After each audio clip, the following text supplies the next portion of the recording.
Good morning, children. I am Anmol Messi, PGT Physics, Mount Litera Z School, Jhansi. Children, in our previous videos, we have discussed about Gauss theorem and the applications of Gauss theorem.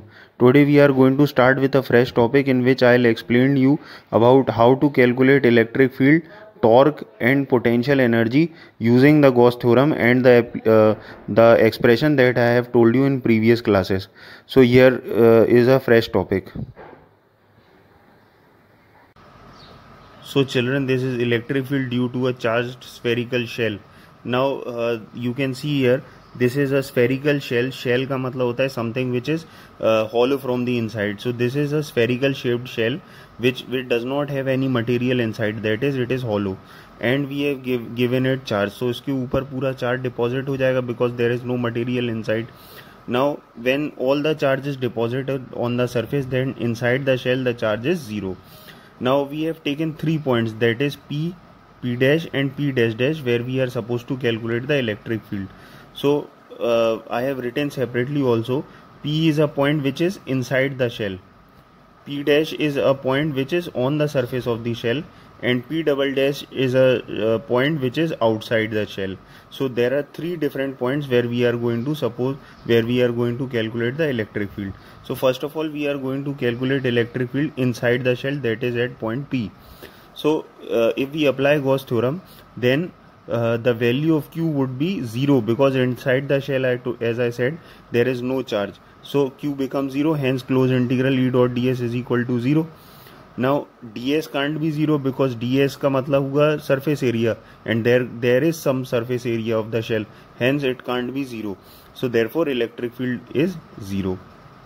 Now we are going to calculate electric field outside the shell, that is at point P dash dash. So first of all, we are going to apply all those steps which I have given you to apply Gauss theorem. So the first step of the Gauss that we are supposed to apply is to consider a Gaussian surface. So from point P dash dash, I have considered a Gaussian surface which is a closed sphere. So मैंने dot से एक closed sphere बना लिया, एक imaginary surface बना लिया, which would help me to apply Gauss theorem. And the second step is to identify electric field line. So from positive charge, I have drawn an electric field line. The third step is to calculate theta. So to calculate theta, I have drawn an area vector just perpendicular to the surface near the electric field, and it is very clear that between E and ds the theta is 0. So hence theta is 0. Now the next step is to calculate the value of closed integral E dot ds. So when you will open this expression, it becomes integration of E ds cos theta, and theta would be 0. Since cos 0 is 1, therefore it becomes integration of E ds. E को हमने बाहर निकाल लिया, so it becomes integration of ds. Now what is ds? ds का मतलब हुआ कि इस surface के छोटे छोटे टुकड़े, and integration of ds means we have to add all those small pieces. So instead of doing that, we can directly write the area of the surface. So area of the surface would be 4 pi r square because this is the area of a sphere, surface area of a sphere. Now next step is to calculate charge. So charge we are taking at q as q. Now the last step is to apply Gauss theorem. So this is the Gauss theorem, and now we are going to put the values. So the value of closed integral E dot ds is E 4 pi r square, which we have calculated here. So we have written E 4 pi r square. Now q, the value of q is q only, so we have written q, and when E is taken as subject, then 4 pi r square would come down, and this would become 1 upon 4 pi epsilon naught q by r square. This r is the small r, ये वाला distance है, that is from the center till point P dash dash. Okay. Now if we are going to calculate the electric field on the surface of the shell, then that is at point P dash, then the distance from the center till point P dash is taken as capital R. So we can write the same expression, but only thing is that instead of small r, we will write capital R. So it is very clear that we have calculated electric field on 3 points, that is inside the shell it is 0, on the surface of the shell is this, and this is outside the shell. Okay, and electric field is inversely proportional to r square. So to explain all this in a nutshell, we have drawn a graph for that. So this is the graph that we have drawn. Now in this graph, it is very clear that this is the shell that we have drawn. and the radius of the shell is capital R. So just below the shell we are going to draw the graph. So here we have taken electric field, and on this axis, x-axis, we have taken radius. So this part is inside the shell, this is on the surface of the shell, and this is outside the shell. Okay, so as I told you that electric field is inversely proportional to R square, hence I have drawn the graph of inversely proportional. Okay, and on the surface of the shell, that is here, it is E is equal to 1 upon 4 pi epsilon naught Q upon capital R square. And as we go outside the shell, the electric field starts decreasing, and it becomes E is equal to 1 upon 4 pi epsilon naught Q upon R square. So this part is outside the shell, this is on the surface of the shell, and inside there is no electric field, hence we have not drawn anything. So inside it is 0. And it is very clear from the graph that E is maximum on the surface. Now the next topic is torque experienced by an electric dipole when placed in uniform electric field. So as you can see in the diagram, I have placed an electric dipole over here, and this electric dipole is placed in such a way that this is minus q charge and this is plus q charge. So when a positive charge is placed in electric field, it experiences a force F is equal to QE, because of which it gets accelerated. So this charge is experiencing a force F is equal to QE in the direction of electric field, while this is negative charge which is placed in electric field, so it will experience a force F is equal to minus QE, because of which it would get accelerated in opposite direction. So it is getting accelerated in opposite direction, but because the net force would be 0, F is equal to minus QE and F is equal to plus QE, the net force would be 0. Therefore it would not experience any net force, and hence there it would not show any kind of linear motion. But due to couple of forces, because these are couple of forces, this F is equal to minus QE and this F is equal to plus QE, this is a couple of force which is two equal but opposite forces separated by a perpendicular distance.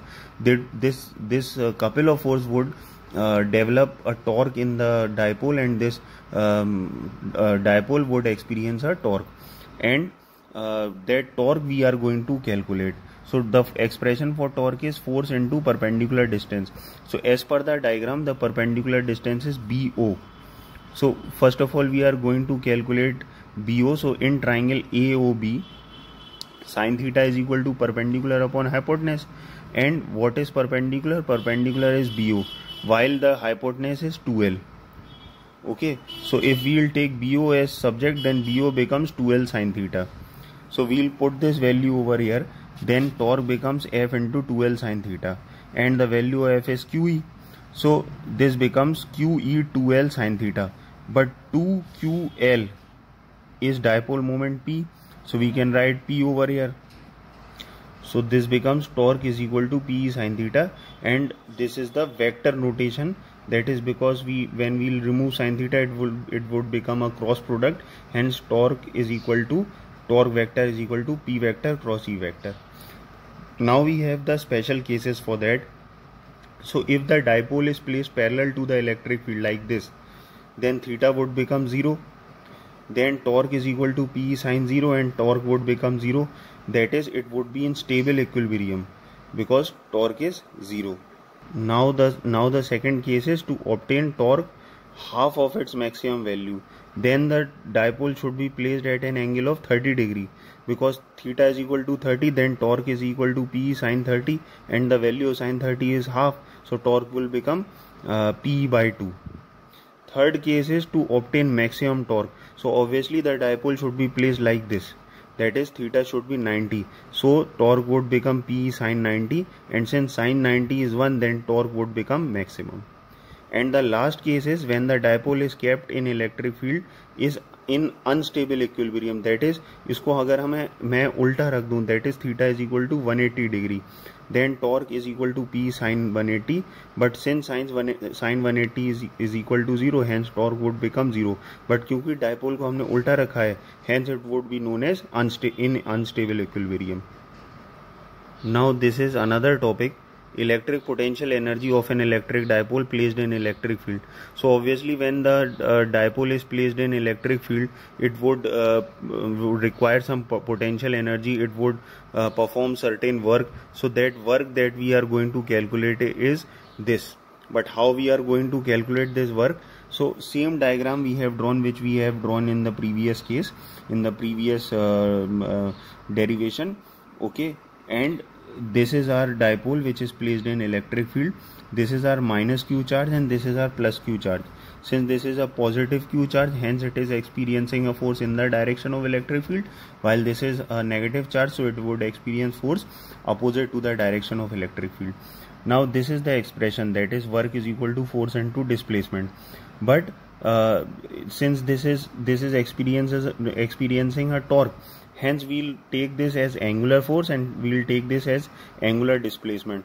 So angular force would be torque while angular displacement is d theta.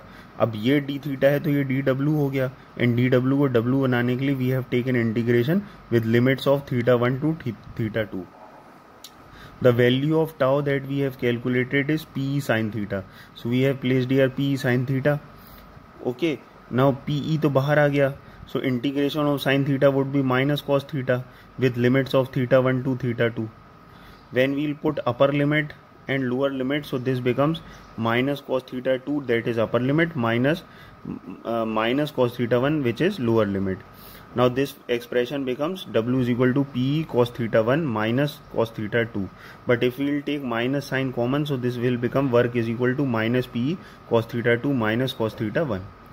If we are going to take a case that if theta 1 is 90 degree and theta 2 is theta, so then if we will put these values over here, the expression would become like this. Since cos 90 is 0, therefore the expression would become U, that is potential energy, is equal to minus Pe cos theta. So this is the work done and this is the potential energy. Now there are few cases in potential energy as well. So the first case that we are taking is when theta is equal to 0. That is dipole is placed parallel to the electric field. So U is equal to minus Pe cos theta, and in place of theta we are writing 0. So this becomes cos 0. Cos 0 is 1. So U is equal to minus Pe. Okay, and it would be known as in stable equilibrium because the dipole is placed parallel. The second is when theta is equal to 90, so this will become cos 90, and since cos 90 is 0, therefore potential energy would become 0. And the third and last case is when theta is taken as 180, and we have discussed earlier also when that is when theta is taken 180 degree, तब हम उसे dipole को इन anti parallel position भी कह सकते हैं, and it can also be known as in unstable equilibrium. Okay, so u is equal to minus Pe cos 180, and since cos 180 is minus 1, so this will become u is equal to P. But since the theta is 180, therefore it would be known as anti-parallel or in unstable equilibrium.